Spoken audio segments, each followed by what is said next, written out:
A primera vista, el círculo presenta sin duda cierta sencillez atractiva, pero una mirada a una elipse habría convencido al más místico de los astrónomos de que la perfecta simplicidad del círculo tiene mucho de la sonrisa vacía de la idiotez. Eric Temple Bell. Hoy vamos a hablar de unas curvas que han atraído la atención de los matemáticos desde hace más de 2000 años. Los círculos, las elipses, las parábolas y las hipérbolas. Y hablando de círculos y de elipses, forzosamente tendremos que hablar de astronomía.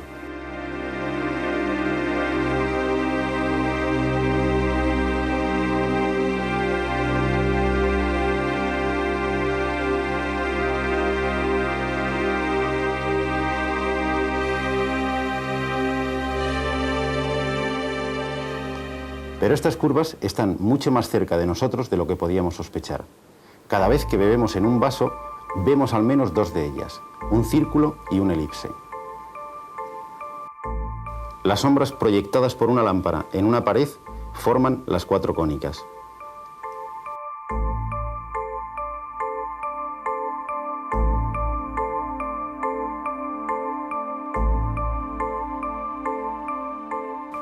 A lo largo de la historia son frecuentes los casos en que ilustres matemáticos han dedicado una buena parte de su vida a investigar conceptos que en apariencia no tienen ninguna utilidad práctica. Luego, a veces 2 o 3 siglos más tarde, se descubre que esos conceptos que el matemático investigaba por mera diversión tienen una gran utilidad en otras ramas de la ciencia. Las cónicas son quizás el primer ejemplo de esta situación. Su descubrimiento, allá por el siglo IV a.C., está seguramente relacionado con los relojes solares, ya que el extremo de la sombra que proyectaban la varilla de estos traza arcos de estas curvas. Apolonio de Pérgamo es el autor del más importante tratado de la antigüedad dedicado a las cónicas. En este tratado muestra cómo pueden obtenerse cortando un cono, de ahí su nombre.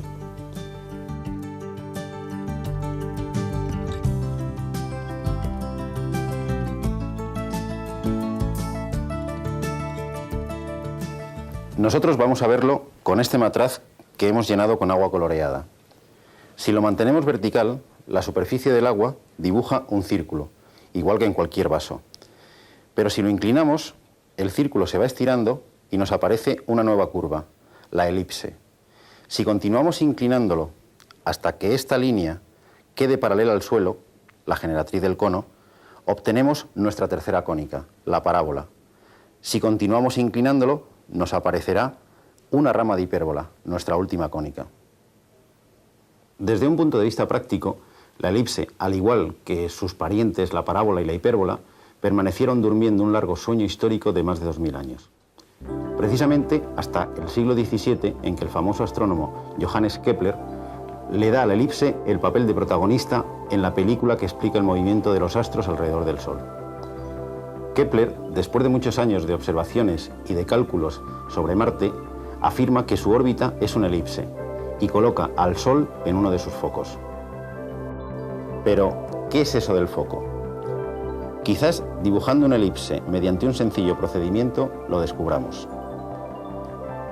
Marcamos 2 puntos en un plano y colocamos una cuerda fijada a ambos. Situamos un rotulador de esta forma hasta que la cuerda se tense. Si desplazamos el rotulador, se nos va dibujando una elipse.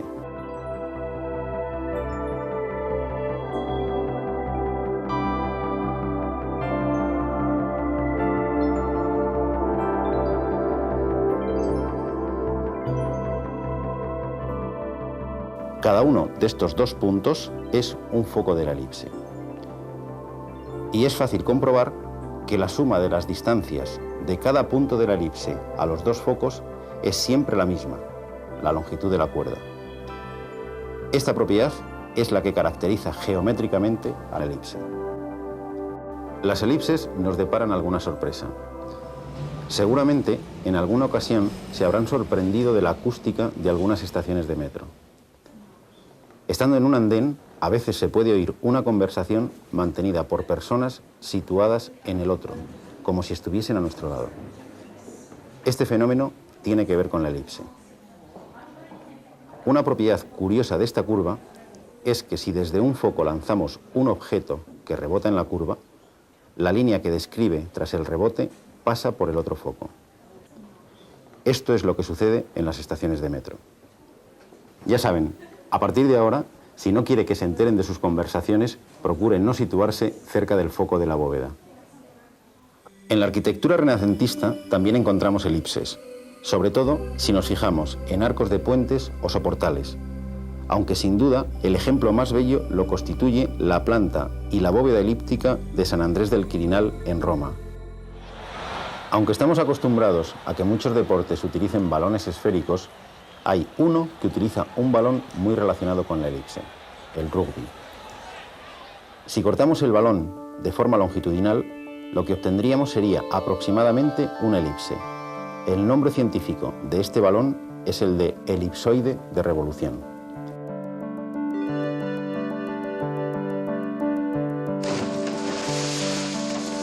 Pero no hace falta ir al rugby o viajar a Marte para encontrar elipses.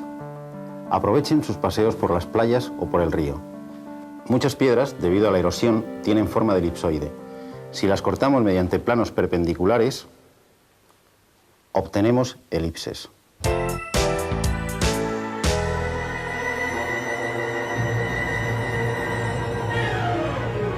Todavía nos sorprende el vuelo casi mágico de la flecha camino del pebetero para encender la antorcha olímpica en Barcelona.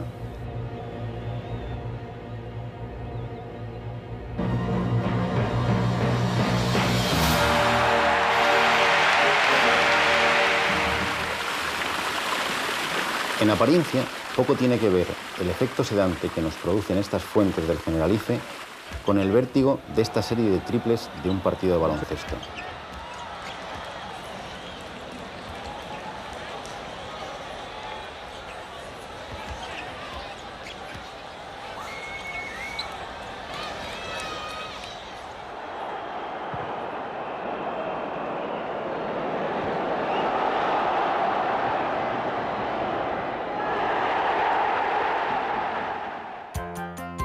Todas estas situaciones tienen algo en común. La trayectoria seguida en todos los casos es una de nuestras cónicas, la parábola. Este hecho, tan familiar hoy en día, fue descubierto por Galileo a principios del siglo XVII. Cualquier proyectil lanzado al aire describe una trayectoria en forma de parábola. Aunque fue otro matemático, Isaac Newton, el que desveló las ecuaciones que rigen estos movimientos, que no dejan de ser un caso muy especial de la ley de gravitación universal, la que explica el movimiento de todos los astros. Y hablando de astros, estas antenas de un observatorio astronómico, que sirven para estudiar las emisiones de radio de las estrellas y galaxias, le deben mucho a nuestra curva. Pero no solo estas antenas dedicadas a la astronomía, estas otras que nos permiten hablar por teléfono o ver la televisión vía satélite, también son hijas de la parábola. Por algo se llaman parabólicas. En efecto, si diésemos un corte transversal a una de estas antenas, la curva que se nos forma es una parábola. ¿Es casualidad este fenómeno? Por supuesto que no. La parábola tiene esta exótica propiedad. Si un haz de rayos paralelos al eje rebotan en la parte interior de la superficie parabólica, se reflejan todos en un mismo punto, en el foco. Esto explica la forma de los radiotelescopios o de las antenas de comunicación. Por muy pequeña que sea la señal recibida, al converger todas las recibidas por la superficie en un solo punto, se amplía miles e incluso millones de veces. Por el contrario, si hacemos rebotar rayos luminosos desde el foco sobre la curva, los rayos rebotados son todos paralelos, es decir, todos tienen la misma dirección. Por eso, los faros de los coches, las viejas estufas eléctricas o las linternas tienen forma parabólica, en la que el punto emisor de luz o calor está situado en el foco. Todos estos objetos se obtienen al hacer girar una parábola sobre su eje. En matemáticas se llaman paraboloides de revolución. ¿Cómo se construyen las parábolas? Utilizamos una trama formada por circunferencias concéntricas cuyo centro será el foco y por rectas paralelas a la directriz. El vértice es el primer punto marcado. Equidista del foco y de la directriz. Buscamos los puntos de corte de las rectas y de las circunferencias que se van alejando una unidad respectivamente de la directriz y del foco.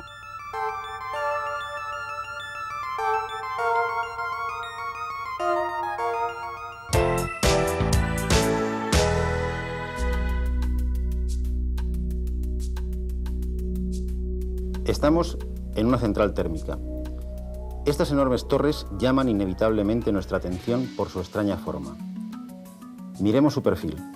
Corresponde a la última de las cónicas investigada por Apolonio de Pérgamo. Es una hipérbola. Si colocamos una lámpara en esta posición, de modo que la luz se proyecte tanto por arriba como por abajo de la pantalla, en la pared se nos forman las dos ramas de una hipérbola. Veamos cómo se construye. Utilizamos una trama de circunferencias concéntricas. Sus centros serán los focos de la hipérbola. Los primeros puntos son los vértices. Están en la recta que une los dos focos. Los siguientes puntos están en la intersección de las circunferencias que se alejan una unidad de cada uno de sus respectivos centros.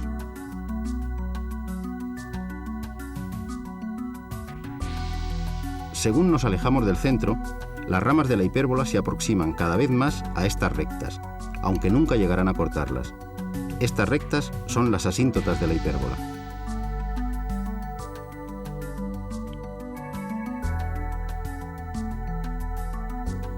Las asíntotas nos brindan la explicación de por qué una carga eléctrica lanzada sobre otra del mismo signo describe una órbita hiperbólica. Dos cargas eléctricas del mismo signo se repelen y esta fuerza de repulsión es inversamente proporcional al cuadrado de la distancia. Cuando la carga en movimiento está lejos, la repulsión es débil. Su trayectoria se asemeja a una recta. Pero cuando se va acercando, la fuerza de repulsión aumenta rápidamente, curvando la trayectoria hasta trazar una rama de hipérbola. Al alejarse, la trayectoria se vuelve a aproximar a una recta, a la asíntota de la hipérbola. ¿Qué extraña propiedad tiene esta curva para que aparezca en situaciones tan distintas? Como la elipse, tiene dos focos. Recordemos que en el caso de la elipse, la suma de las distancias de cualquier punto a cada uno de los focos era constante. En la hipérbola sucede algo parecido, pero no es la suma, sino la diferencia de las distancias la que permanece constante en todos los puntos de la curva.